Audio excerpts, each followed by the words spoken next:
Alléluia. Je vous salue frères et sœurs en Christ. Que le Seigneur vous bénisse.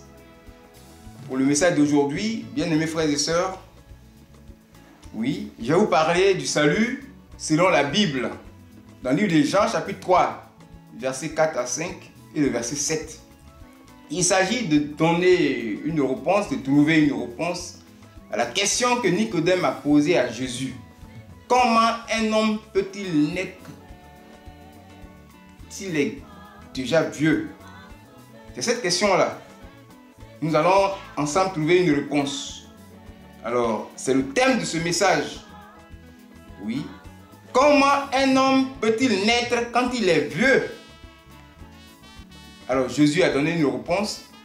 Ensemble, on va voir le contenu de cette réponse. Ça va nous aider. Nous aussi, on a besoin de savoir comment un homme qui est déjà né, âgé, peut-il naître. Alors, on va lire la parole de Dieu. Prends la Bible.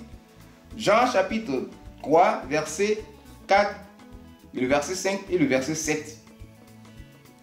Nicodème lui dit, comment un homme peut-il naître quand il est vieux? Peut-il entrer dans le sein de sa mère et naître? Jésus répondit, en vérité, je te le dis, si un homme n'est né d'eau et d'esprit, il ne peut entrer dans le royaume de Dieu. Le verset 7. Ne t'étonne pas que je t'ai dit, il faut que tu naisses de nouveau. Gloire à Jésus. Alors, voici la parole de comment cela est possible. Bien-aimés frères et sœurs, c'est Jésus qui parle. Il y a une conversation entre Jésus et Nicodème. Nicodème, c'est le docteur de la loi. C'est un enfant biologique d'Abraham. Alors, ici, quand nous prenons le texte, alors, l'idée, Nicodème a raison, l'idée de naître de nouveau. Mais pourquoi Jésus a pris cette image? En fait, un nouveau-né n'a pas de péché devant Dieu. Vous voyez, le royaume de Dieu dont il s'agit ici, c'est l'actuel royaume de Dieu, le troisième ciel. Il ne faut pas penser au paradis. Non, non, non. Ce n'est pas le paradis qui est ici. Cette conversation ne concerne même pas le paradis. Si tu penses au paradis, tu ne vas pas comprendre. C'est le royaume de Dieu, le troisième ciel. Devant Dieu, un enfant n'a pas, un nouveau-né n'a pas de péché. Donc Jésus est en train de dire que il faut que tes péchés soient effacés. Voici le contenu. Une fois que tes péchés sont effacés, alors l'actuel royaume de Dieu est ouvert sur toi. Vous voyez? Or, pour que tes péchés soient effacés, naître de nouveau, il faut que tu naisses de nouveau. Ce que Jésus a dit, ça se trouve dans le salut. C'est pourquoi j'ai dit que je vais vous parler du salut. C'est dans le salut que ça se trouve.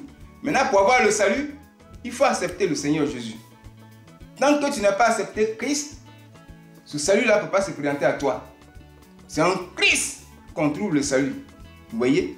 Le sang de Jésus est versé. Vous voyez? Celui qui est en Christ bénéficie de ça. Nous ne méritons pas, mais par la grâce. La grâce, c'est ce que tu obtiens, sans mérite. C'est ce qui s'est fait. Donc, une fois que tu acceptes le Seigneur Jésus, mais ça ne veut pas dire que tu as le salut. Il y a un parcours à faire. Alléluia. Il y a un parcours à faire. C'est là qu'intervient cette parole. C'est pourquoi il est en train de dire, mais Nicodème ne peut pas comprendre ça. Le Nouveau Testament n'était pas encore écrit. Mais nous sommes dans la grâce. C'est pourquoi on en parle. Alors, une fois que tu acceptes le Seigneur Jésus, il y a un parcours. Voilà. Les appelés, tu as accepté Jésus. Mais il y a une repentance qu'il faut faire. En Christ, il faut faire une repentance. C'est-à-dire, il faut avoir abandonné tout ce qui est péché. Là, Jésus a dit, les enfants, là, sans péché. C'est-à-dire, il faut être comme un nouveau-né. Le nouveau-né n'a pas de péché. Pour que tes péchés soient effacés, il faut te repentir d'abord. Vous voyez? Jésus me donne l'exemple des enfants. En Matthieu 18, versets 2 à 5. C'est très intéressant. Les enfants de Dieu, là, ça a eu le royaume de Dieu. Donc, partant de là, pour nous qui sommes âgés, nous qui avons déjà péché, nous avons affaire au diable. Les enfants n'ont pas affaire au diable. Donc, le diable n'a pas affaire aux enfants. C'est pourquoi le royaume des cieux est à eux. Pas le royaume de Dieu. Pour nous, c'est le royaume de Dieu. C'est-à-dire, le royaume de Dieu désigne l'ensemble de ceux qui sont nés de nouveau. Cependant que tu es sur la terre, le salut c'est sur la terre. Le salut c'est pas après la mort. Le salut c'est sur la terre qu'on a le salut. Donc pendant que tu es sur la terre, que tu as le salut, alors c'est sur toi que le royaume du troisième ciel est ouvert. Mais ça ne veut pas dire que c'est le paradis. voyez, celui qui n'a pas le salut peut rentrer dans le paradis. C'est ce que je voulais vraiment éclaircir. Ces choses-là qu'on nous dit de manière pas tout à fait parfaite et on fait peur aux enfants de Dieu. Dès que tu acceptes le Seigneur Jésus, ce n'est pas par hasard. Toi, le paradis est à toi, que tu veuilles ou pas. Mais il faut progresser dans le Seigneur. La sanctification est progressive. Il faut avancer dans le Seigneur. Tu vas commencer d'abord par la repentance. La repentance, c'est le pardon du péché. Ce n'est pas le péché qui est effacé. Mais tu es dans le sang de Jésus. Vous voyez, tu es dans l'âme de Jésus.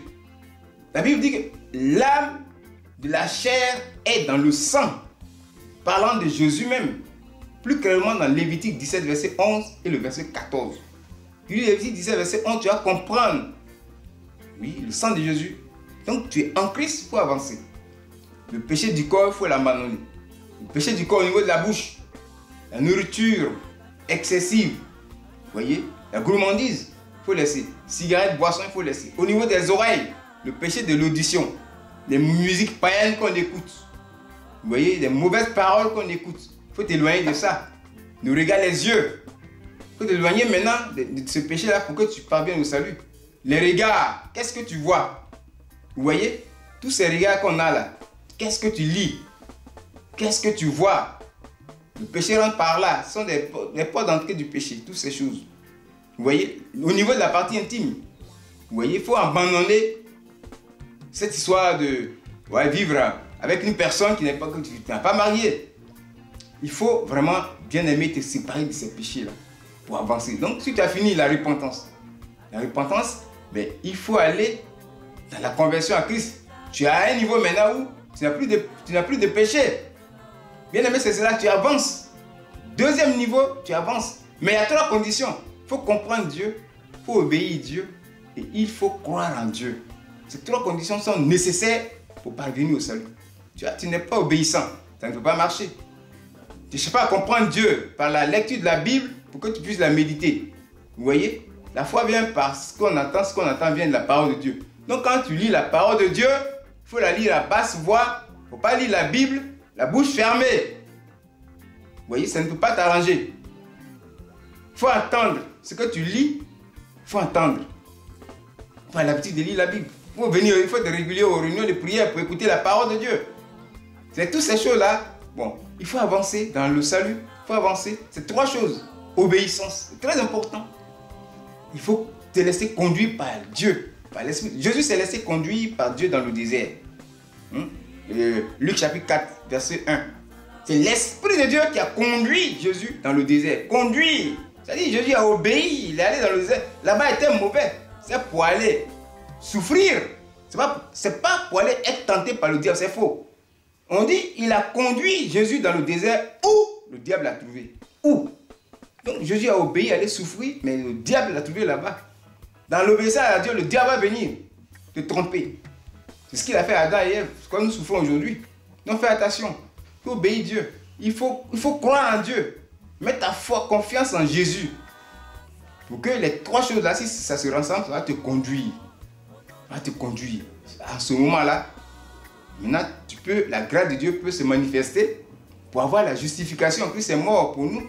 Pour ôter le péché, vous voyez, qui était sur nous, pour rentrer dans le salut. Voilà pourquoi je vous dis que je vais parler du salut. Pour rentrer dans le salut, dans un premier temps, c'est une formule de politesse pour dire bonjour à quelqu'un avec qui on s'entend bien.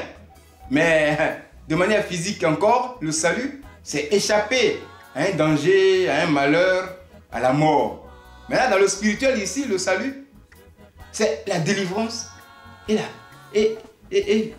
tu es délivré et puis tu es libéré. Délivrance, libération. Délivrance, la puissance des ténèbres. Il faut une puissance de Dieu qui te fait sortir des griffes du diable. Mais la libération du péché, libération de l'insatisfaction, libération de la condamnation éternelle. Donc c'est ça le salut. Délivrance et libération. Si ces conditions ne sont pas remplies, tu ne veux pas. Mais le Saint-Esprit, lui, l'attend. C'est un mérite. Jésus, c'est la grâce. Bon, mais le Saint-Esprit l'attend. Tu mérites. Si tu ne mérites pas ça, le Saint-Esprit va travailler. C'est pourquoi le Saint-Esprit, c'est la faveur. C'est ce qu'on mérite. Donc, le Saint-Esprit attend pour travailler dans ton corps, pour enlever le péché. Donc, la nouvelle naissance, là, c'est le deuxième niveau du salut. Le premier niveau, c'est la grâce de Dieu, la justification.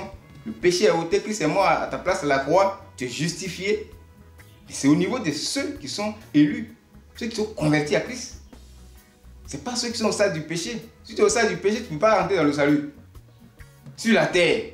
Mais ça ne veut pas dire que tu ne vas pas aller au ciel. Si à la mort, tu vas aller au paradis. Ce n'est pas la même chose. Le royaume de Dieu et le paradis, ce n'est pas la même chose ici que je suis en train de vous dire. Quelqu'un qui est au niveau de la repentance, qui a accepté le Seigneur, tu meurs dans ça, tu es un appelé, tu vas rester en bas ici au degré 1. Mais quelqu'un qui est élu, qui est avancé, qui a abandonné le péché, quelqu'un qui est dans la conversion à Christ, il meurt dedans, mais lui, il sera un élu. Maintenant, celui-même qui est arrivé qui est parvenu au salut pendant son temps sur la terre, c'est lui qu'on appelle les fidèles. C'est ça qui a été décrit dans le livre de l'Apocalypse que je vous demande de lire. Ceux qui combattaient avec Christ. Apocalypse, je vois, le verset 14 sans doute. Ceux qui combattaient avec Christ. Voilà les trois parties. Donc, on nous demande de nous efforcer pour aller de l'avant, pour rentrer dans le salut. Donc, Dieu ici a parlé à Nicodème. Il faut que tes péchés soient effacés. Voilà. C'est déjà dans le salut. Il faut que tes péchés soient effacés. Il faut t'efforcer à rentrer dans le Seigneur, à obéir à toutes ces choses et marcher selon la parole de Dieu pour que tu puisses vraiment avoir le salut sur la terre. Voici la parole de Dieu telle qu'elle nous demande de faire. Conformons-nous à cette parole. Marchons selon l'Esprit de Dieu. Nous qui sommes devenus en Christ. Il faut se laisser conduire. Si Jésus s'est laissé conduire par l'Esprit de Dieu et qu'il est devenu grand, il faut te laisser conduire par l'Esprit de Dieu pour devenir grand dans le royaume de Dieu. C'est ce que j'avais à vous dire. Soyez bénis au nom de Jésus. Amen.